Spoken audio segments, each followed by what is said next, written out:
Richie, I'm very happy to have you here. Yeah, it's a bit of a surprise. How are you? I was enjoying the sun outside, and then I decided it was too sunny. Let's go back into a dark room. It's the first sunny day in Milano, so Yeah, okay. you often bring the dark side. Today you bring the sun. Sometimes I bring the light.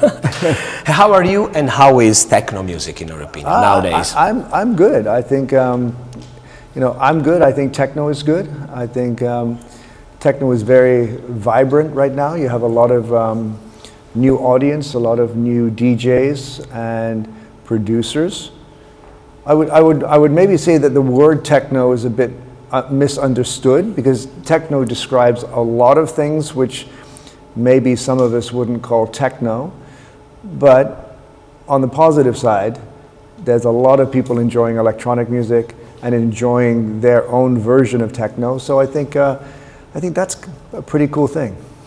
Is the techno you imagine and create back in the days? Is it like? Is it? No, I think we can. I think we can all safely say that the definition of techno to many people today is not the definition that we had of techno many years ago. But things change and develop, and I think there's a lot of that pure hypnotic techno still being produced, but there's just so much being made. There's so many DJs, you know? I think they said for a long time people wanted to become a rock star, and then the DJ became the new rock star, and the DJ really is the new rock star now, you know? Like there's no shame. You feel like a rock star? No, I prefer, I think the purity of DJing was that there was one person in control of the crowd, playing lots of different music and weaving a story and a tapestry. And I don't think the most important part of that was the DJ or what they looked like or what they were doing. It was about the music. So I think it's a very fine line when DJ becomes a rock star, when we start to lose what the beauty of being a DJ is. So that's always on my mind, because I was lucky enough to get into this music before there was ever an idea that a DJ could be a rock star. And now a lot of people who are coming in only know the DJ as a rock star. So it's a different world, it's a different mentality. We're all looking at our phones and looking for different rock stars. So yeah, we have to deal with the new situation. The New York Times wrote about you. Houghton is one of the intellectual forces in the world of electronic dance music. Is the club scene still intellectually relevant in your opinion? I wouldn't call the club scene at this moment that intellectually relevant.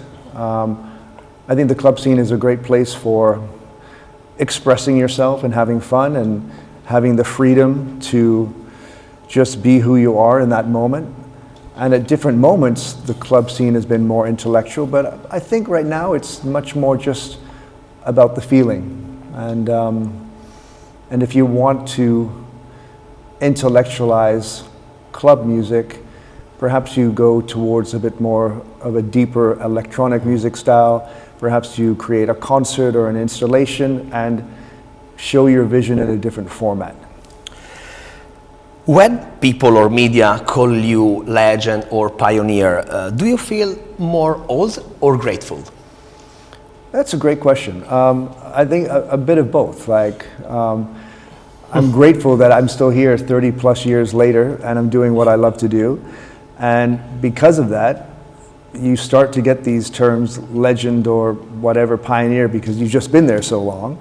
So I'll take both, you know.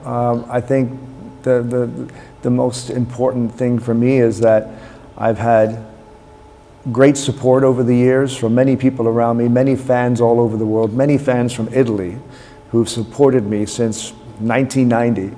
And that is wonderful and something that I'll cherish and that I'm very, very grateful for. Are you already handling the AI evolution? The RE revolution. AI. AI, yeah, yeah. Oh, sorry. The AI. AI. Not AI is in Italian. Yeah, AI you know, is like in like as we're all following it. You know, I don't use ChatGPT as much as my friends, but I do use it to help me kind of play with some creative ideas. You know, as I'm working on things. I haven't used it so much in the studio, a little bit, but I'm always open to welcoming new technology into my life, into the creative process. But it's very important that for me, and I think for humanity, that we find this very special, important balance between human and machine. If it goes too much either way, you know, either one we go backwards in time or one we go too forward in time too quickly. Okay.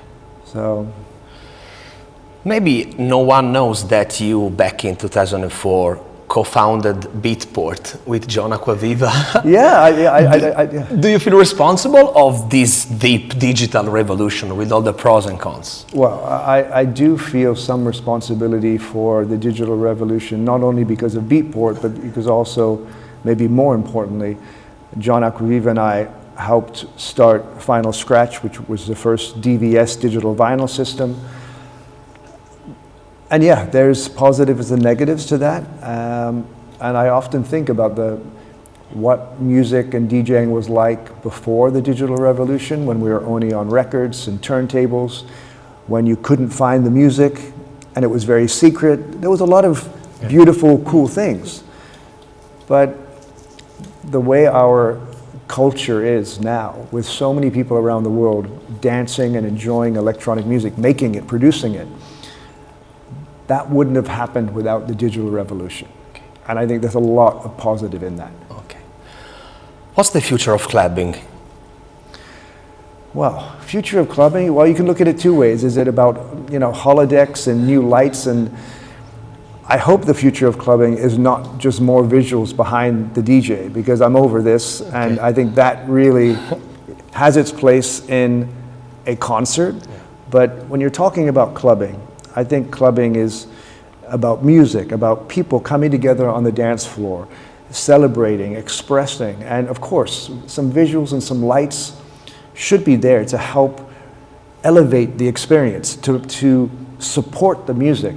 But when visuals become more important than the music and everything else, I actually don't think that's really about club culture anymore.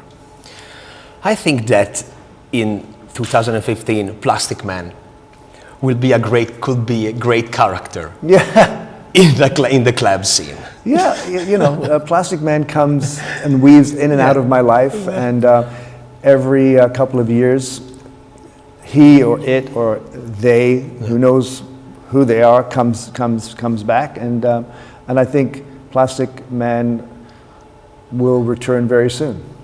Oh, this is a spoiler. Yeah. Thank you, Richard. Thank you so much for your time. Thank you.